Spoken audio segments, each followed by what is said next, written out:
Tres. Bien, muy buenas tardes, docente. En esta oportunidad, mi grupo vamos a hablar de lo que es la reforma agraria. Bueno, en esta parte, siguiente diapositiva, por favor. Vamos a mencionar lo que la reforma agraria que buscó, ¿no? Si bien es cierto, buscó cambiar la redistribución de tierras, que fue un hito histórico en nuestro país. Pero para hablar de ello, tenemos que entender qué es una reforma agraria, ¿no?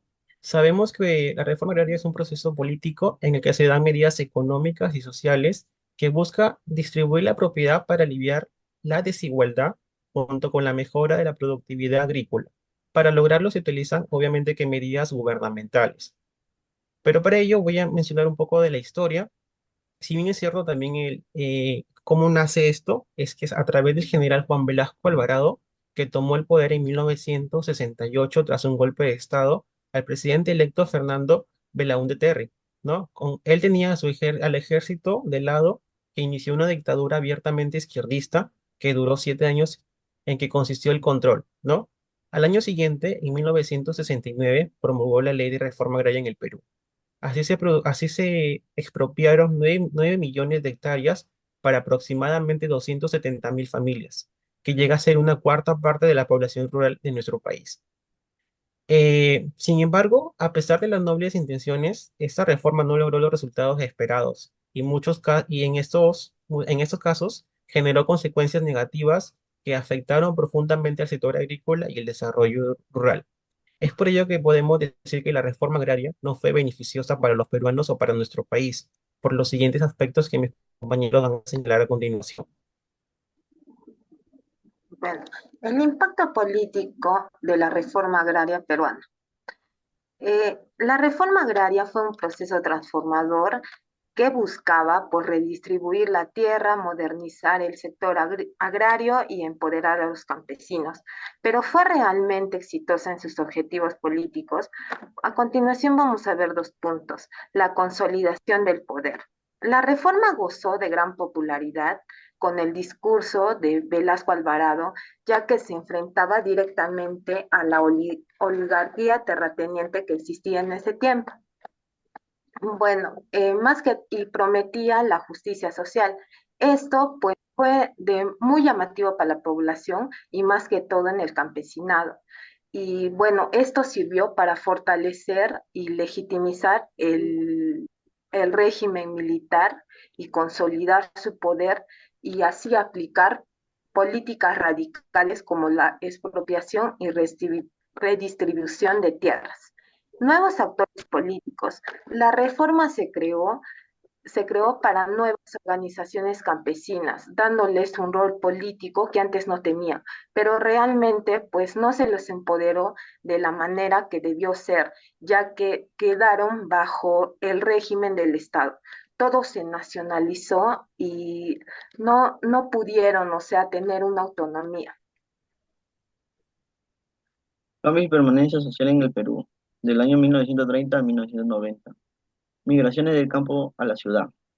Este proceso transformó la sociedad peruana, vio- volviéndose más urbana y diversa culturalmente. Expansión educativa. Esto permitió el surgimiento de nuevas generaciones con mayores conciencias sociales y políticas. Participación social y organización popular. Aumentó la organización y sindicatos, movimientos estudiantes, comunidades campesinas y urbanos, barrios urbanos, que luchaban por sus servicios básicos, derechos, labores y justicia social. Conflicto armado interno, del año 980 al año 1990. Este género desplazamiento masivo, trauma social y debilitamiento de tejidos comunicativos, ya que en esa época se vivió el terrorismo y el conflicto armado. Permanencia social, desigualdad social y exclusivo.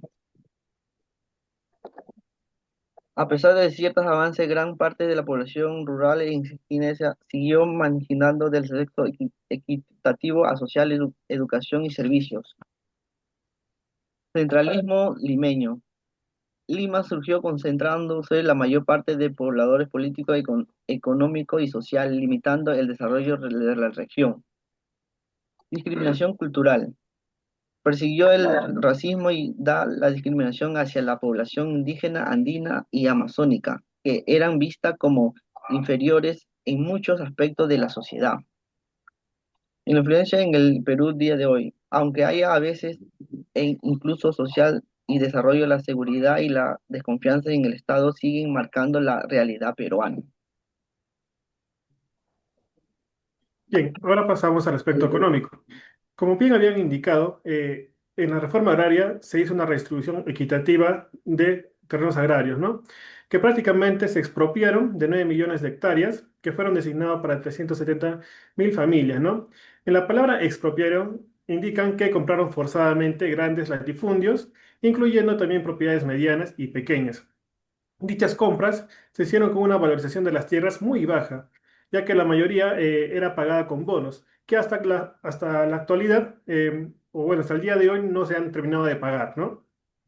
Entonces, dichas tierras que fueron distribuidas no eran designadas exactamente para un campesino individual, sino que eran entregadas a asociaciones o cooperativas campesinas, ¿no?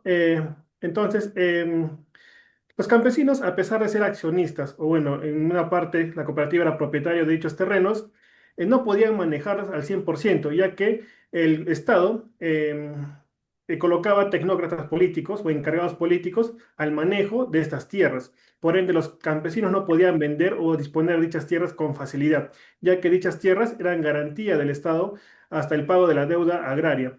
Es como poner un ejemplo. Actualmente, para comprar un carro, existen las concesionarias, ¿no? Que igualmente las compras, pero no están a tu nombre, sino que tienes que terminar de pagar para que recién pase tu nombre. Entonces pasó lo mismo en esa época.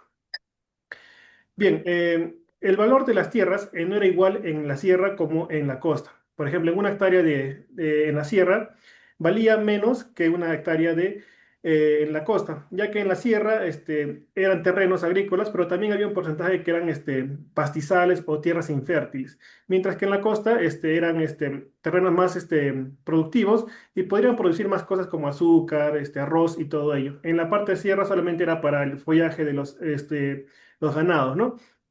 Entonces, toda esta situación que pasó hizo que la canasta básica de la población andina bajara o costara más. Poniendo un ejemplo, la canasta básica en 1971 se podía cumplir con con un periodo de trabajo de 27 horas, pero al año 1985 tenías que trabajar casi el triple, 89 horas, para poder llegar a esa canasta básica.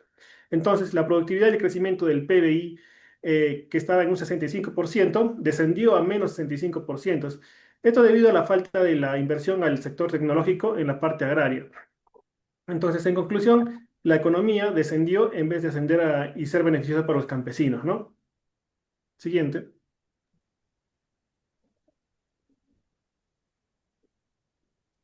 Bueno, en conclusión, como grupo pensamos que las reformas agrarias en el Perú, especialmente la de 1969, no lograron cumplir con los objetivos que se propusieron. Aunque se presentaron como una solución para cambiar la estructura del campo y mejorar la vida de los campesinos, en la práctica generaron nuevos problemas y dejaron muchas tareas inconclusas. La redistribución de tierras no vino acompañada de una estrategia clara para garantizar un verdadero desarrollo rural, y muchas decisiones se tomaron de forma apresurada o sin escuchar a quienes realmente vivían y trabajan en el campo. Además, los efectos de estas reformas no fueron sostenibles en el tiempo. En lugar de fortalecer el sector agrario, en muchos casos se generó desorganización, abandono y frustración. Por eso creemos que, aunque fueron importantes en la historia del país, las reformas agrarias no lograron transformar el Perú de manera profunda y positiva, como se esperaba. Gracias.